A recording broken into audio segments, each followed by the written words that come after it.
here's what was interesting to me is that a lot of my friends that are celebrities are going, Hammer, I'd love to, but I don't have the time. I can't get there. I said, all right, if I come and knock at your home, at your door, you're going to do it. They go, oh yeah, you're never going to do that. So that's what I'm doing. I'm going to show up and make it happen. That's great.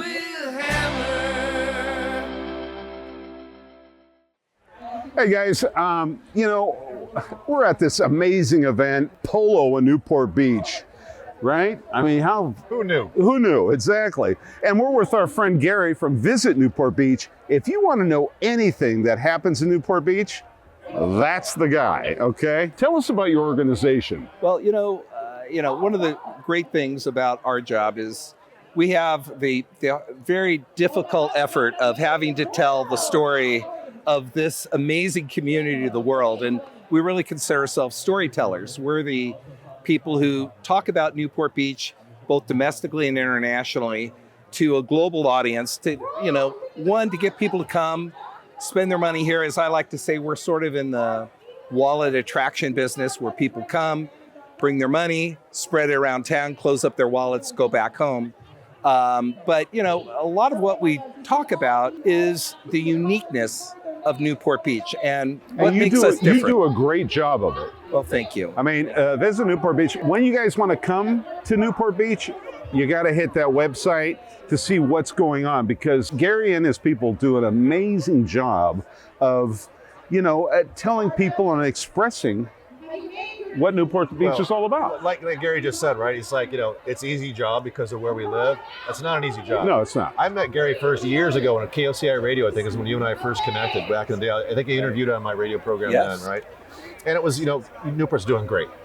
But you have elevated the marketing of Newport Beach way beyond that. Tell us about your marketing and what you do for this. Well, thank you, Troy. I mean, our job is to make the marketing as good as the city itself. And I said that from the day I got here is, Newport Beach has these great products and attributes. And when you're a marketer, you always look at a city, not just as a city, but as what are its features, the benefits, and then what are the intangibles? How do you feel when you come to a community? Who are the people?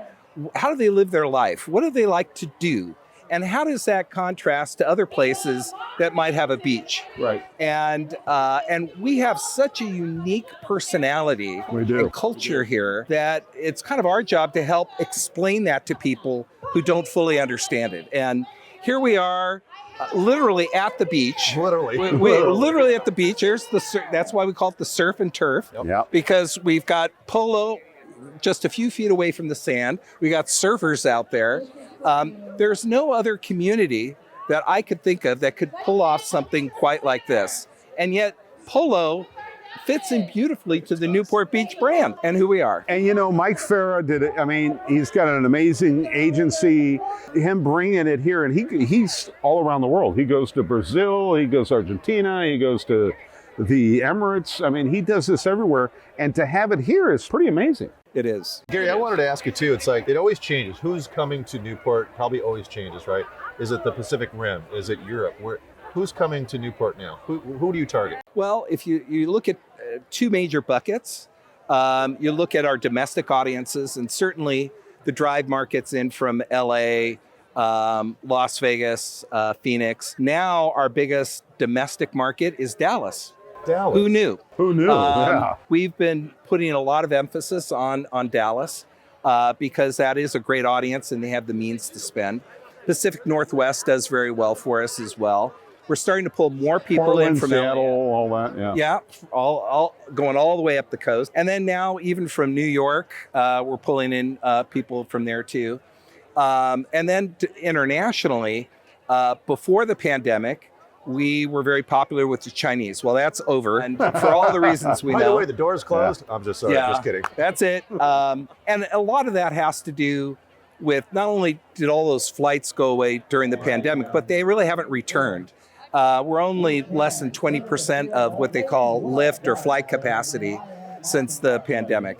But, UK is always a very big market for us. Canada is a very big market for us. And we're kind of doubling down on those right now. It's interesting. Two things you mentioned right there, flights and Vegas. The marketing campaign you had for the Super Bowl? Super Bowl was phenomenal. Yeah. Fly over to Newport, right? Take a private plane, come on over, hang out the Pendry or whatever, right? That was a Right. killer Yeah. advertising campaign. Well, there were two of them that we did over there. We did one during Formula One, which is what I think that you're talking about, which was great. Yeah. You know, phenomenal.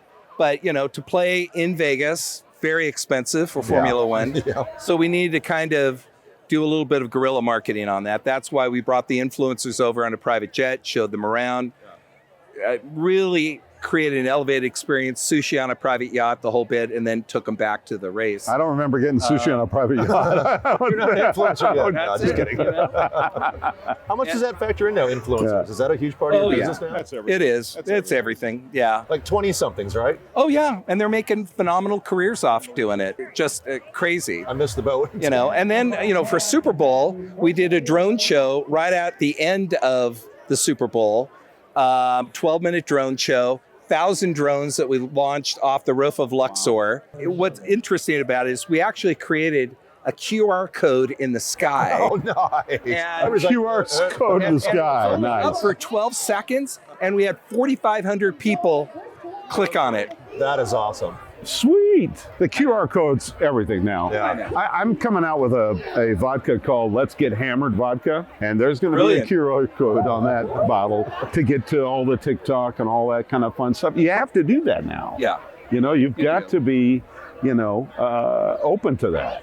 Well, I mean, you know, at the end of the day, it's a blending of art and science, right? You're trying to reach people in non-traditional ways, yet at the same time, you need to be able to say, okay, what did it do, right? Did you capture some names, capture some interest, and then can you feed them information that'll hopefully get them to visit here? You know, it's sometimes you got to think big, but you also need to figure out, okay, it's not just putting stuff out there. You need to be able to, you know who these people are and then try to convert them into a I think visit. the hardest part is tracking that. I mean, how do you track that? People coming here, you know, how do you see if your campaigns worked? That's going to be difficult.